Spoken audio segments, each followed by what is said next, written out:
महादेवी वर्मा 26 मार्च 1907 से 11 सितंबर 1987 हिंदी साहित्य की एक प्रसिद्ध कवयित्री, लेखिका, शिक्षाविद और सामाजिक कार्यकर्ता थी। उन्हें आधुनिक हिंदी साहित्य में छायावाद आंदोलन की ప్రముఖ కవియోं में से एक माना जाता है। మహాదేవి వర్మ గారి యొక్క జీవన కాలము మార్చి 26, 1907 నుండి 1987 సెప్టెంబర్ 11.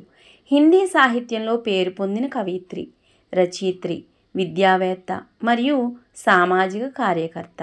ఆమెను ఆధునిక హిందీ సాహిత్యంలో ఛాయావాద అనే కవిత్వ ఉద్యమంలో प्रमुख कवयित्रीगा गुर्तिस्तारू। अन्य महत्वपूर्ण बातें: जन्म और मृत्यु। महादेवी वर्मा का जन्म 26 मार्च 1907 को उत्तर प्रदेश के फर्रुखाबाद में हुआ था। उनकी मृत्यु 11 सितंबर 1987 को हुई थी। ఆమె గురించిన ఇతర ముఖ్యాంశాలను చూద్దాము. జననము మరియు మరణము. మహాదేవి వర్మ గారు 1907 మార్చి 26వ తేదీన ఉత్తరప్రదేశ్లోని ఫరూఖాబాద్లో జన్మించారు. ఆమె 1987 సెప్టెంబర్ 11న మరణించారు. పేషా: ఉపన్యాసకార్, కవయిత్రి, లఘు కథా లేఖిక.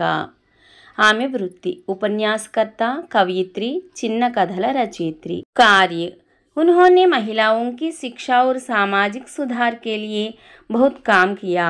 वह प्रयाग महिला विद्यापीठ की प्रधानाचार्य भी रही।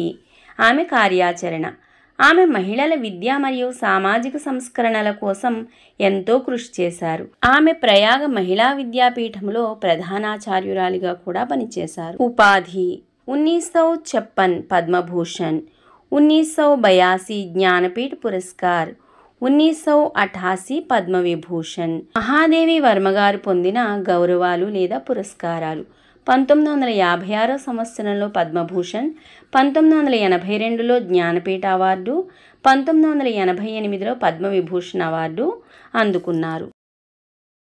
लेखन: महादेवी वर्मा ने कविताएं, निबंध, संस्मरण और कहानियाँ लिखी। उनकी प्रसिद्ध काव्य कृतियाँ नीरजा, संध्यागीत, दीपशिखा और यामा है। यामा के लिए उन्हें ज्ञानपीठ पुरस्कार से सम्मानित किया गया. మహాదేవి వర్మ గారి రచనలు. మహాదేవి వర్మ గారు కవితలు, నిబంధనలు, స్మృతి కథలు మరియు కథలు రచించారు. ఆమె ప్రసిద్ధ కవితా రచనలు నీరజ, సంధ్యాగీత్, దీపశిఖ మరియు యామ.